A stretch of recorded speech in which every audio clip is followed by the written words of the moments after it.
Marriage fraud refers to pretending to have intentions of marriage without actually wanting to, in order to swindle money or other assets from the other party. This means my husband, Alan, didn't commit marriage fraud on me. But this is definitely marriage fraud too, including my Mill who conspired with Alan. I'm Karen, 35 years old, and I've been married for about 3 years. I was promoted to chief accountant at a mid-size company, earning a decent salary. On the other hand, Alan, 3 years older than me, works in sales at a small company and, though he already wasn't making much, the economic downturn resulted in a pay and bonus cut.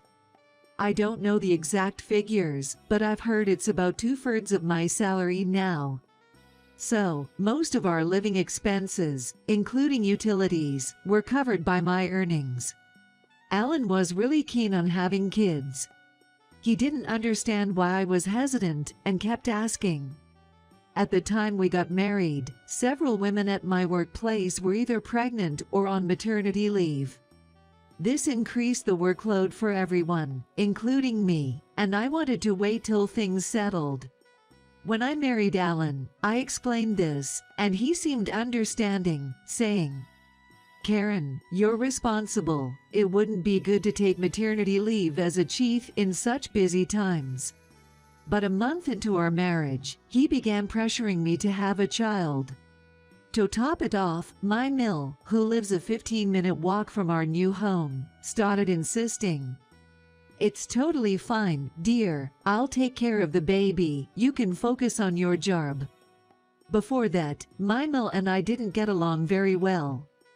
She didn't seem to like that I wasn't quitting my job after getting married, making comments like, "I don't know how good you are at your job, but neglecting my son doesn't sit well with me," or, "You're just lounging around on weekends, Karen. No matter how tired you are, that's not how a wife should act." Things like that. My Mill often told me about how adorable her son was, implying I was a bully to him. She'd been quite active since her husband passed, traveling a lot, and I often wondered how she managed it financially. She probably had an inheritance from her deceased husband. It felt strange that she suddenly offered, in such a soft tone, to take care of our child. When I mentioned this to Alan, he got angry and yelled, "Don't you want to give my mom the joy of a grandchild? She's worried about your age and wants you to have a kid soon." It's true, but I had my reservations. However, I did want kids, so I accepted my Mill's offer. My pregnancy was smooth, and I took ample maternity leave. At the strong recommendation of my Mill, I returned to work 6 months postpartum. After returning, my position changed to assistant chief with reduced hours. My salary was cut to about 2/3, working. But it was on par with full-time women my age. I was grateful to the company and continued. Mill was very good with my child, urging me to go back full-time. My child absolutely adored her, and though I felt a bit left out, it was a great help. About a year later, the topic of living with my Mill came up. She'd hinted at it before, but after exhausting work days, just taking care of Alan and our child was enough. I didn't like the idea of living with Mill. I ignored her suggestions because it would be too overwhelming. But my Mill strongly suggested that it would be best to live together when considering raising kids. I was prepared to eventually live with my Mill, but it was a bit shocking that the topic came up just 3 years into our marriage. Well, they've taken care of my kids till now, so I thought maybe it was okay. But then I got called to Alan's parents' place, and I was shocked by the proposal from Alan and my Mill. "This house is getting pretty old, don't you think? We're considering rebuilding it," Mill said, grinning and looking into my eyes. "Ah, yay, it's pretty old, and there's some leaks when it rains." "Right, and lately my back's been hurting. I really want something more accessible." But going accessible is one thing, rebuilding would need hundreds of thousands of dollars. When my father-in-law passed, I think he left a decent inheritance, but neither Mill or Alan mentioned anything about finances. Worried, I interrupted their excited chatter about the new house. So, how are we paying for this? About that, could we possibly borrow the money in your name, Karen? What? You know, Alan doesn't make much. I talked to a bank associate, and they said he might not pass the credit check. Excuse me. Yeah, sorry about that. My salary's not the best, Alan chimed in. Hold on a minute, are they serious? I can't do that. Why not? We're family, right? We'll be living together. That's true, but you work at a reputable company, Karen, and with your title as Assistant Financial Manager.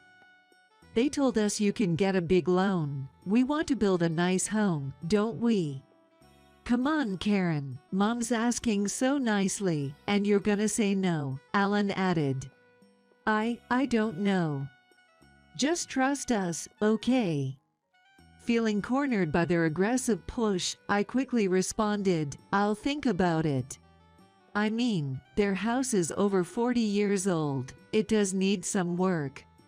But a joint loan I can understand. Borrowing the entire construction cost in my name, that's just not right. Even Alan must know this. Why are they both teaming up on this? I found out the reason one night when I overheard Alan on the phone. I got up to use the restroom and heard him whispering in the dark living room, words like construction cost and bank loan. I listened closer, and it seemed like he was talking to Mill. We're close to getting Karen to say yes. All she's good for is making money, after all. He's talking about me. Earning money is my only redeeming quality. Stunned, I then heard an even more shocking conversation. Yay, we have the kid, he's ours. If I get custody, divorcing her won't be a problem. Karen always prioritized work over parenting. I'll argue that she's not fit to be a mom. My child, what do they mean by he's ours? And by custody, does he mean divorcing me? Confused, I then understood Alan's plan from his next words. The house will be in our names, mine and Mill's, but the loan will be in Karen's name. Even if we divorce, she'll be stuck paying it off. It's all good. If we get custody and take the kids, Karen will definitely continue to pay the loan. So, the loan is under my name, and after divorcing and taking the kids, you plan to use them as leverage to make me keep paying it. No wonder you suddenly started saying we should have kids, and that you'd take care of them. My feelings shifted from shock to anger. There's no way I'll let Alan and my Mill have their way. I started to hatch a plan to put them in their place.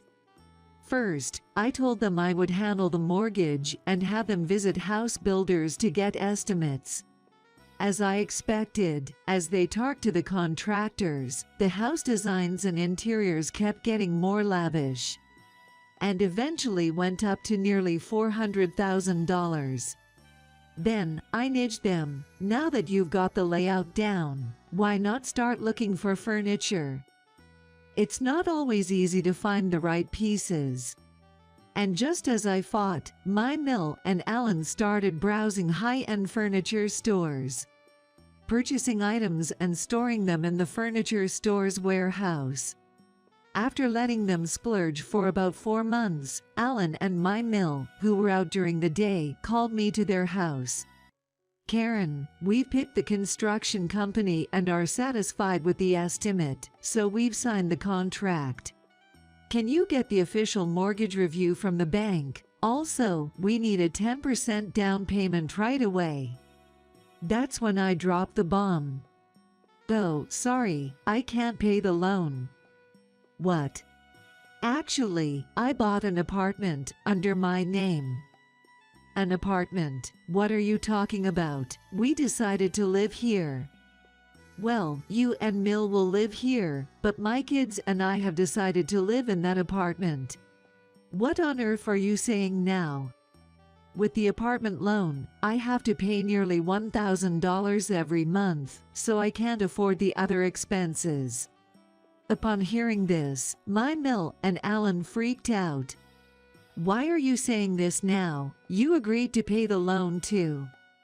That's right, we've already bought over $20,000 worth of furniture. Then, I replied, I know everything. You plan to claim that I'm unfit as a wife and mother, divorce, take custody of the kids, and make me pay the entire housing loan. At this, both of them turned pale but tried to play dumb. There's no way that's true. We know you're a good mother. Seems you've been spreading rumors in the neighborhood, saying I'm not doing housework or taking care of the kids, and even that I'm abusive. You did that to make it easier to get custody, didn't you? Upon hearing this, Mill turned beet red and went silent. Then, I confronted Alan. You've never shown me your paycheck, saying it's embarrassingly low, so I searched your room and found last year's tax decision notice. Your income is higher than mine. Explained that. Well, actually, I have student loans to repay. Really? From a strip club? What are you talking about? I found a business card from a shady company in the invoices, with a note from a girl at a strip club. Come back soon, Alan. Once exposed, Alan gave in. He had fallen for a girl at that strip club, spending over $1,000 there monthly and giving her an allowance of $500, which is why he couldn't contribute to the reconstruction costs. Then, Mill, I allowed you to work, but you never gave me money, even though you have a high income. I'm out of money. I used up the inheritance, so I thought if I got Alan to divorce and got custody, I could get child support from you. How short-sighted. You planned to misuse that child support, didn't you? How were you going to raise the child? I immediately presented them with divorce papers, took my child, and left their house. Then I headed straight to my lawyer's office. Actually, I had recorded our previous conversation. Thanks to that, I was able to divorce him by making him pay alimony, divide our assets, and child support. In particular, Alan's salary deception was pursued by a lawyer as something close to marital fraud. So I was able to get a hefty alimony. This has made the mortgage payments for my and my child's condo a lot easier, and it's been a huge help.